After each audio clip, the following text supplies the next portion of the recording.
The 17 News at Sunrise podcast is brought to you by Clinica Sierra Vista.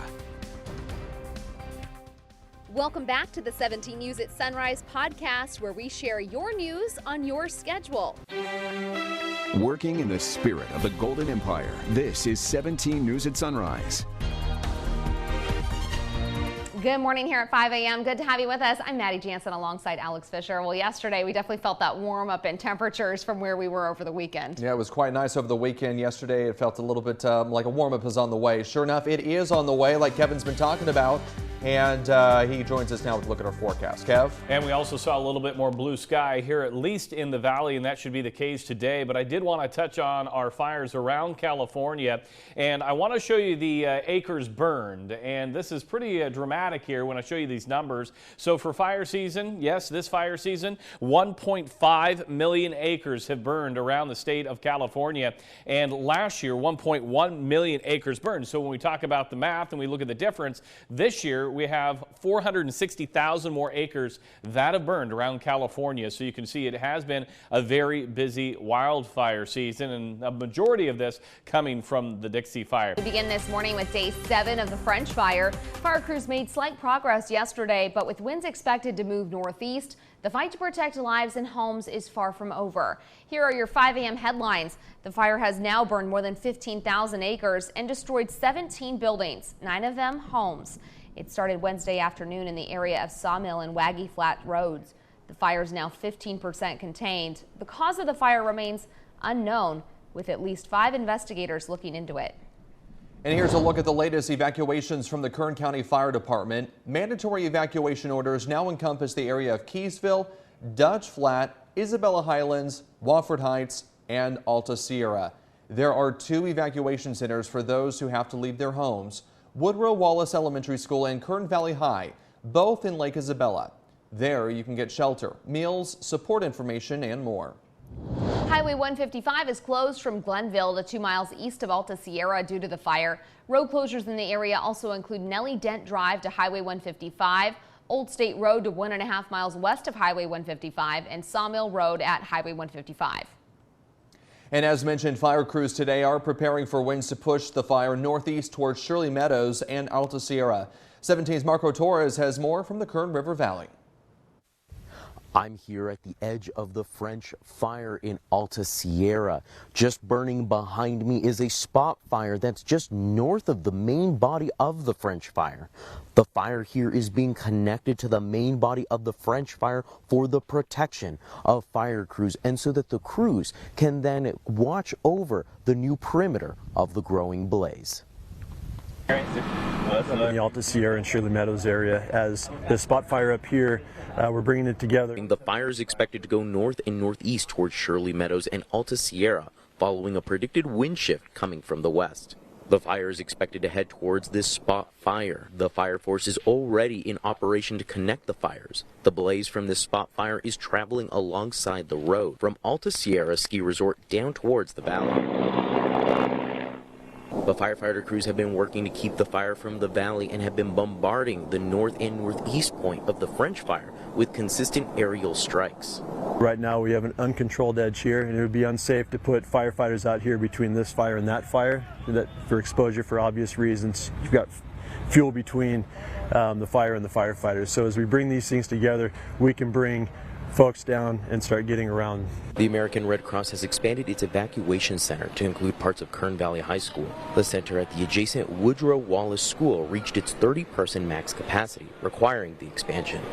We spoke with Sean Collins from French Fire Information, who says the fire poses not only a danger for homeowners and residents, but that there are also many dangers firefighters have to be aware of too.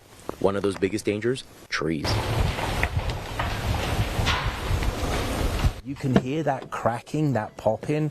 That is those trees moving a little bit. And every now and again, which, I keep listening out, you'll hear one fall. But any of these could fall. So whilst we're out here, it is still very, very dangerous, which is why I'm kind of still looking and making sure that we're going to be in a safe place for everybody. It is unknown whether or not this fire burning right behind me will reach Wofford Heights. However, what is known is that the evacuation order is still in effect so that fire crews can protect structures and even limit, if not decrease, the possibility of civilian injuries and even death. From the French Fire, Marco Torres, 17 News. And we are expecting another update from fire officials this morning. 17's Marco Torres will join us live from Lake Isabella at 6:30 this morning with the latest on their efforts. Meantime, the Wofford Heights post office has been temporarily closed due to the fire. Officials say customers should instead use the post office on Lake Isabella Boulevard for mail pickup in the meantime. And services like temporary mail forwarding and ordering stamps, you can do those actions online at USPS.com. And grocery store Save Mart announced it is holding a fundraising campaign to support the Red Cross's relief efforts for communities impacted by wildfires across the state. The company says all of its stores in California and northern Nevada are participating. Shoppers can make a donation at checkout to support the Red Cross. To see all of our coverage on the French Fire, including up-to-the-minute updates on evacuation orders and other need-to-know information, just go to our website, kget.com. Your time now is 5:07, and another milestone yesterday in the fight against COVID-19, with the FDA granting full approval to Pfizer's coronavirus vaccine.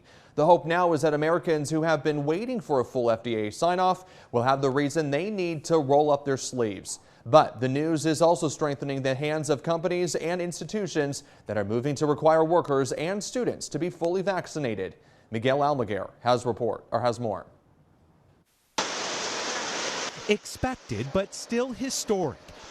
Full approval of Pfizer's vaccine for people 16 and older marks another major milestone in the pandemic, coming 97 days after the FDA began its official review, the first COVID vaccine to move beyond emergency use authorization. The new announcement expected to move the needle on future vaccinations. Those who've been waiting for full approval should go get your shot now.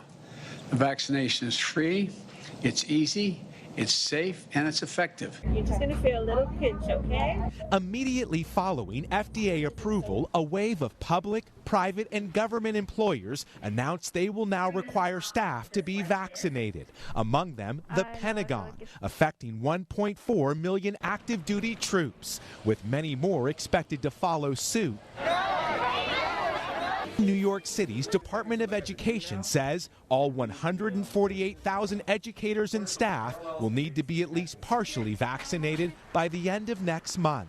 Now we're already seeing a slew of organizations starting to require it. I think that this is going to be a trend, and it's going to be a good trend. With the University of Virginia disenrolling hundreds of students who failed to get vaccinated, the FDA's full approval will strengthen legal standing and perhaps bolster inoculation rates. I hope and pray that today goes down in American history as a real turning point in the COVID pandemic. Still, despite what doctors say, many are not convinced. I'm hesitant because I feel like it's so new and it just was approved today, so I'm still a little iffy on it. Hoping to build confidence, the FDA followed some 20,000 Pfizer vaccine recipients, reviewing data for at least 6 months. There were some common side effects, the vaccine proving to be 91% effective.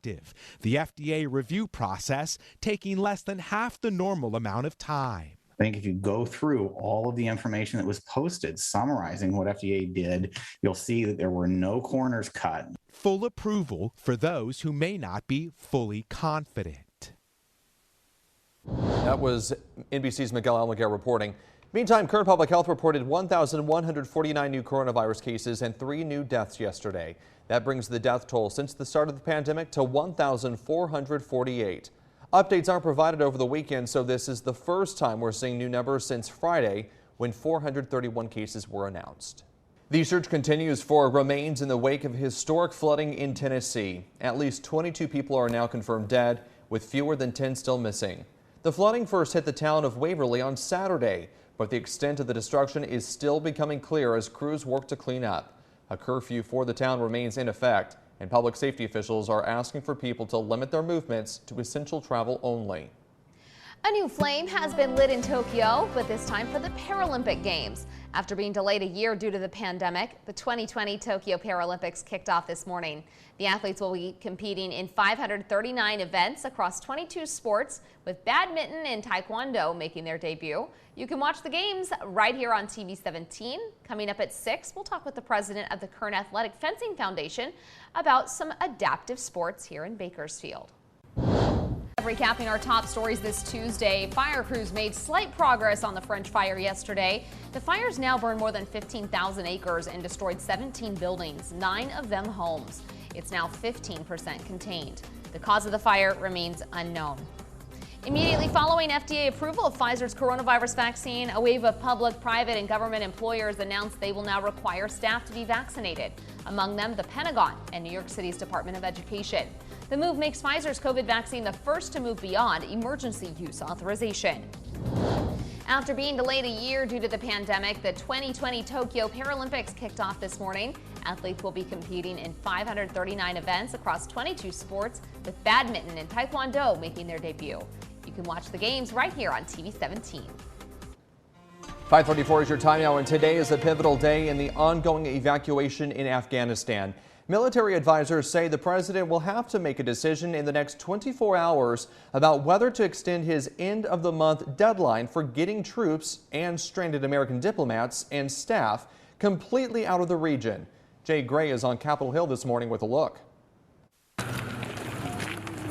Armed fighters a fixture now in Kabul and across Afghanistan, a show of force that comes with a direct message. Taliban leaders saying there will be consequences if U.S. forces stay past the deadline set by President Biden, now exactly a week away. We are well aware of the stated desire by the Taliban to have this mission completed by the 31st of August.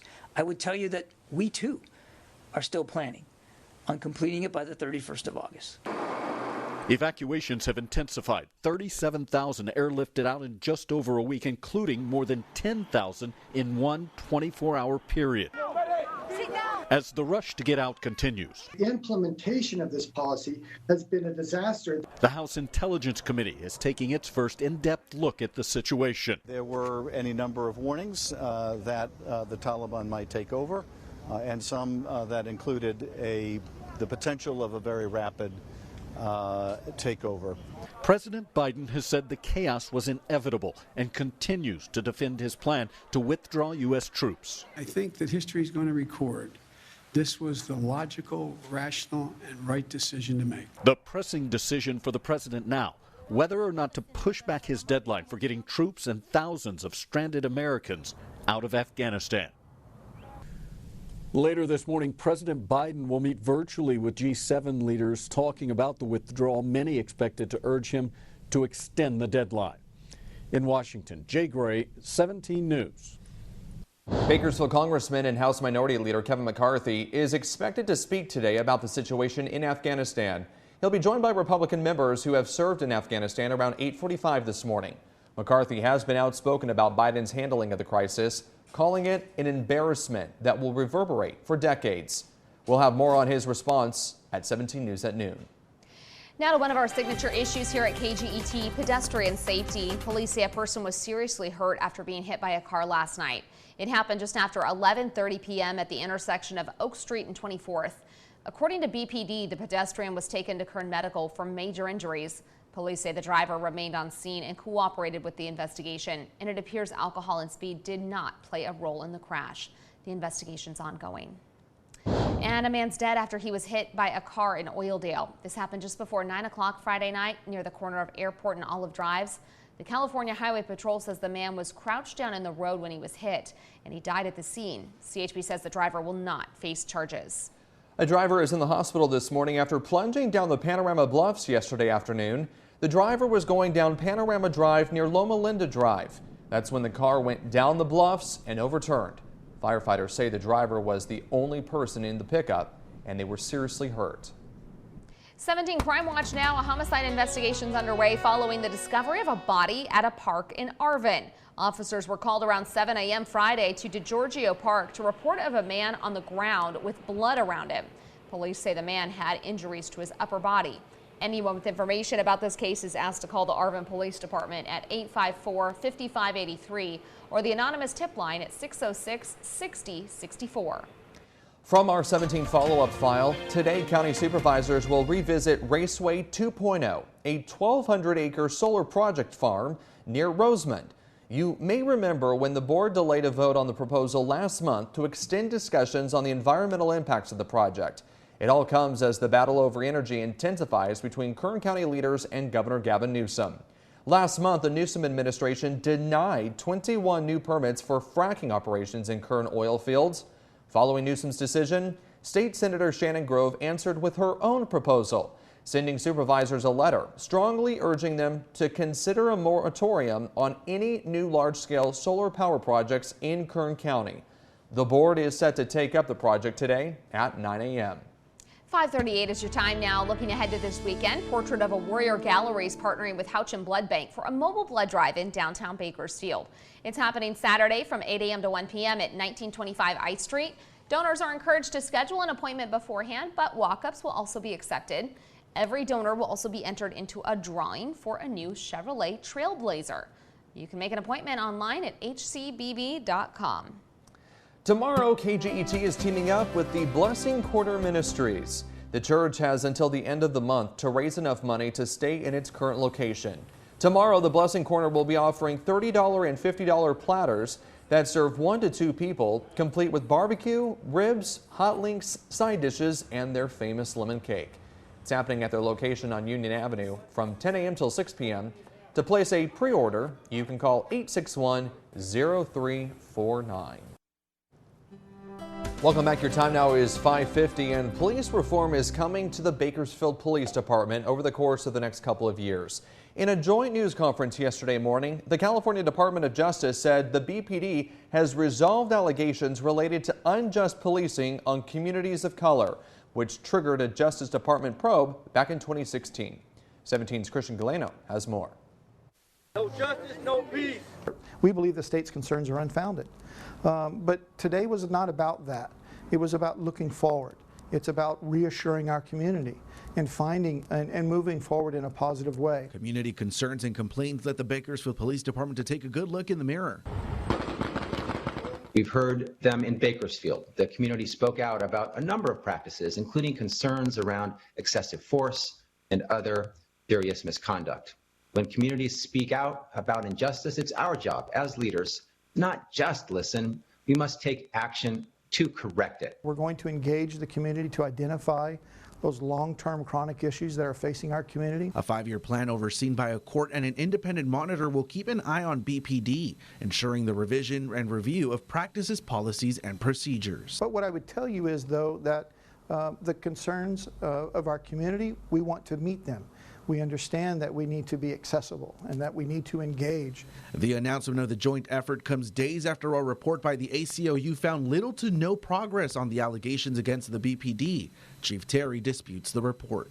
The advocacy group released a statement saying, quote, "It will not on its own eliminate deeply harmful practices such as the use of canine force or discriminatory traffic stops for excessive force and intimidation, especially on Black and Brown community members. It is our hope going forward that the city of Bakersfield is more attentive to the community's concerns and calls for change so that yet another multi-year civil rights investigation of its police department is not again required in the future." We certainly recognize that community trust is an integral part of our success as a law enforcement agency, and we can always do better. For 17 News, I'm Christian Galeno. And we're back here at 5:54. 17 News is your local election headquarters. California regulators have launched an investigation into whether recall election candidate Larry Elder failed to properly disclose his income sources. Elder, like all candidates for public office, was required to file a public statement of economic interest that disclosed some aspects of his personal finances.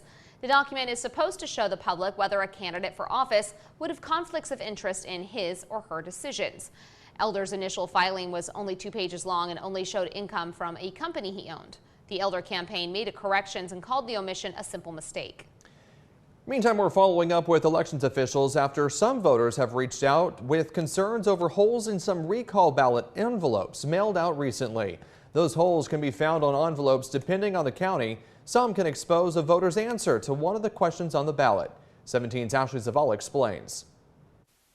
In this photo from a Nevada County viewer, a hole on the side of the recall ballot envelope exposes an unfilled ballot bubble. Another photo shows that when removed from the envelope, the unfilled bubble is one of the options on ballot question 1, shall Gavin Newsom be recalled from the office of governor? This is not the case for every county. Donna Johnston with the California Association of Clerks and Elections Officials explains. So voters have control as to how they place the ballot into the envelope. There's some counties have a completely blank side of the ballot. They could fold it that direction, so there's absolutely nothing showing when they place it in the envelope. Some of the holes do not correspond with some counties' envelopes with any information on the ballot whatsoever. Why do these holes exist on the ballot at all? They're for different reasons. One reason is that they help identify that the ballot's been extracted from the envelope for the counties that use processing equipment. And the others, the holes are placed so that the visually impaired voter will know exactly where to sign the envelope. So it's on either side of the area that they're supposed to sign. According to Political Data Inc.'s recall ballot return tracker, more than 500,000 ballots have been returned to local elections officials, about 3% of all ballots. For those who already turned in their ballots, possibly with answers exposed, Johnston says those voters should not worry. Elections officials are very hardworking, dedicated people who are just trying to help get every vote to count. They want to make sure that every ballot gets processed and so forth. So they are not concerned with how somebody voted, but making sure that their ballot is properly cast. For voters who might still have concerns with returning the mail-in ballot, Johnston says there will be opportunities to vote in person when polls begin opening September 4th. In Sacramento, Ashley Zavala, 17 News. Working in the spirit of the Golden Empire, this is 17 News at Sunrise. The 17 News at Sunrise podcast is a production of KGET and Nexstar Media Group. For more on all of the headlines in today's show, head to kget.com.